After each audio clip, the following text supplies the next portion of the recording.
What's up top 10 fam, hope you're having an awesome day. I'm your host Ayman Hassan and welcome back to another video. Now Queen Elizabeth II is the little old lady that we all know and love, to be honest. She's been front and center of many memes throughout the years, she's the head of the Commonwealth, and she's also apparently getting smaller and shorter with age. But at 93 years old, the Queen is sadly not gonna live forever, and that is a scary thought, it really is. Here are her titles. She's the longest lived and reigning British monarch, world's longest serving female head of state, oldest and longest serving current head of state and monarch, so yeah, she's a bit of a big deal. So let's find out the top 10 scary things that will happen if Queen Elizabeth passes away. And make sure you do stick around to the end of the video for some bonus content. We love bonus content. Starting us off at number 10 is Prince Philip, Duke of Edinburgh. So as we all know, Prince Philip and Queen Elizabeth have been happily married since 1947. That's nearly 50 years, like I don't want to overstep, but I reckon he's pretty attached to her. So if she died, I'm pretty sure Prince Philip would legitimately die of stress. Firstly, the man is already 98, so he's already,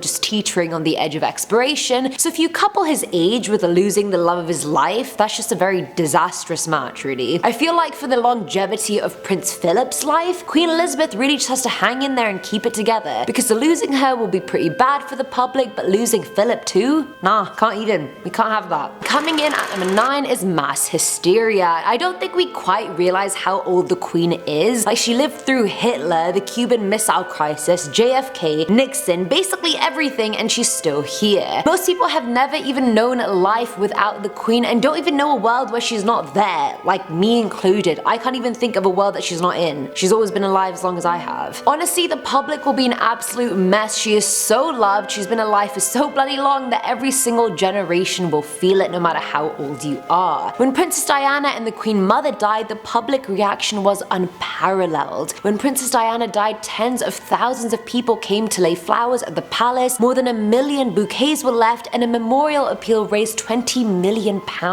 People were out there waiting 10 hours or more just to sign the memorial books. So imagine what kind of chaos and mass hysteria would break loose if the Queen died. It won't just be a minute of silence at football games. Her dying is a literal punch to the gut of the nation's psyche.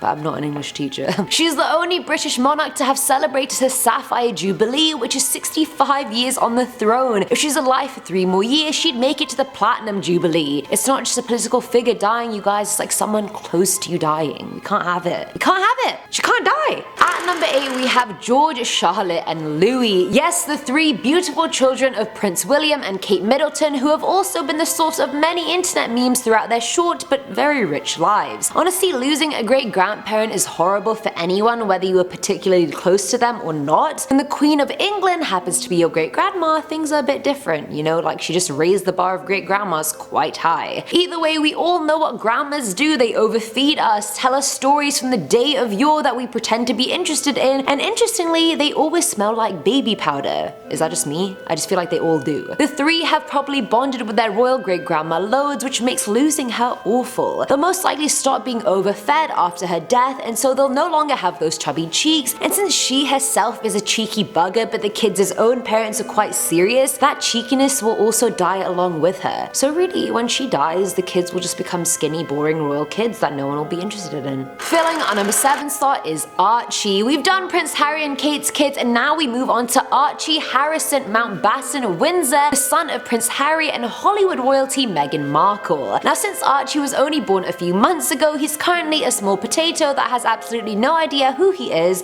what his birth means, the fact he's royal and rich, and the fact his entire life will be infinitely better than mine. Great. Now hypothetically, say the Queen dies soon, like before his 3rd or 4th birthday, he's not gonna remember her, let's be real. He's not gonna know who the hell she was, he won't even remember his life till he's like 5 at least. Like, does anyone remember their life before they were 5 or 6? Because I don't. I just realized even if she dies before he's 4, I would have known Queen Elizabeth better than him, and I'm not even related to her. But with that will come the bullying. You see, when Archie grows up, he won't be able to flex on all these hoes about his great-grandma, because let's face it, he didn't know her. Charlotte, George, and Louis will get all the clout for knowing her, being her favorites and whatnot, but where does that leave Archie? Getting bullied by all the other rich kids, that's where. You snooze, you lose, Archie, sorry. Now at number 6 is the economy. Let's face it, when the Queen dies, things are really gonna go up for a while. For at least 2 weeks after she dies, with the whole funeral and new monarch coming to ascension,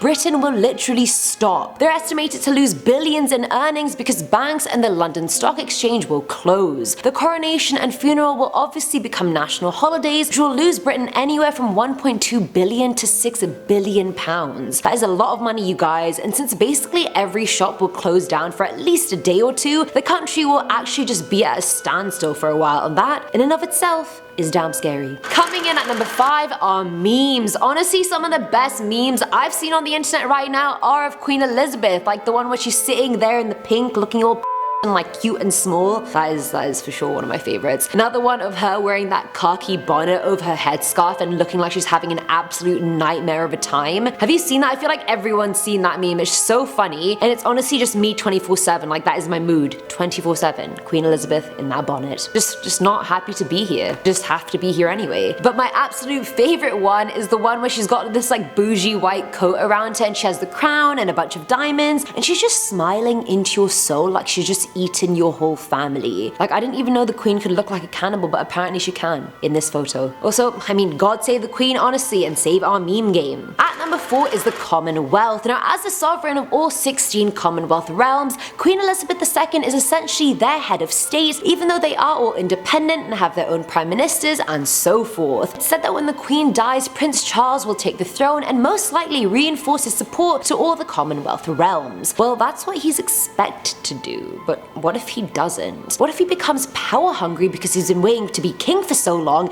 that he brings back the British Empire and wants to be the king of all the realms? As in, not just a distant king that offers troops and support here and there. No, I'm talking a dictator. It's my way or the highway sort of king. So that's Britain and Ireland, Australia, New Zealand, Canada, and a lot of islands in the Caribbean. All of which would be dictated by Prince Charles, and God knows what he'd do once the Queen is offed. All of which would be dictated by Prince Charles, and God knows what he'd do once the Queen is offed. Also, can we just talk a second about the fact that it's called Commonwealth realms? Like, what is this? Are we in like the archaic times of realms? Like, come on people, no. Filling our number 3 slot is the sibling bloodbath. So once the Queen dies, and if Prince Charles doesn't abdicate the throne, then all the royal heirs move up a line. The next after Prince Charles would obviously be Prince William, then his son George, then Charlotte, then Louis. But I mean, honestly, this family has some pretty healthy genes, and they seem to live at least a century long. I mean, Queen Elizabeth I was 101 years old when she died, Prince Philip will be 102 years, and the current Queen is catching up as well. Now, do you think these young kids are just gonna patiently wait for all these people to die before they can take the throne? Yeah, they are. Because as people start dying and dropping like flies, the only real competition will be between the kids, and Charlotte and Louis will most likely not go down without a fight. They'll most likely try and off George for the throne like they did in the old days, and since George is the firstborn, he's probably gonna be, like bred to rule. He's gonna be that righteous, courageous, can do no wrong king, so I feel like you won't even see his demise coming, so Charlotte and Louis could get him pretty easily, I feel. And I mean, I can only hope Louis doesn't go further and kill Charlotte as well, but I mean, we don't know. We don't know what's going through that little boy's head. Now at number 2 is Prince William. So compared to Prince Harry,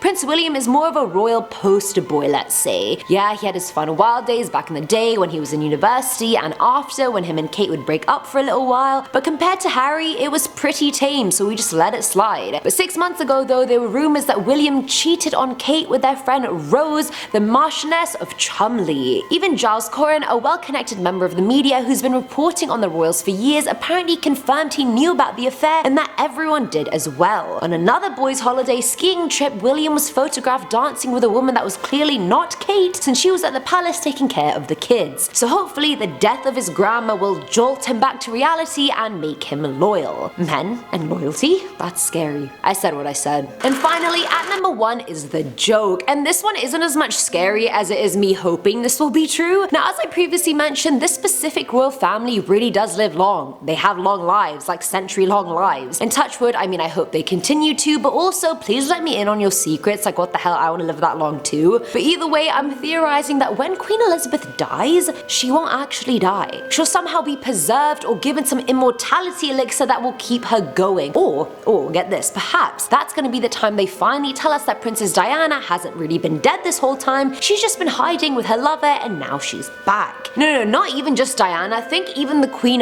Mother. Imagine the day Queen Elizabeth dies. The headline the next day is just a picture of these three powerful women alive and better than ever, and the headline's gonna be like, we're back.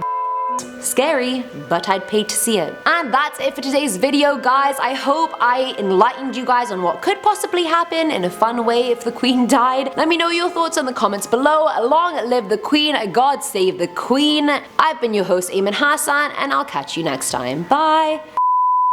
I love how I'm saying this like he had a choice of when to be born. Like he didn't. Lol. Savage Ayman moments. No, it's Ayman Savage moments. But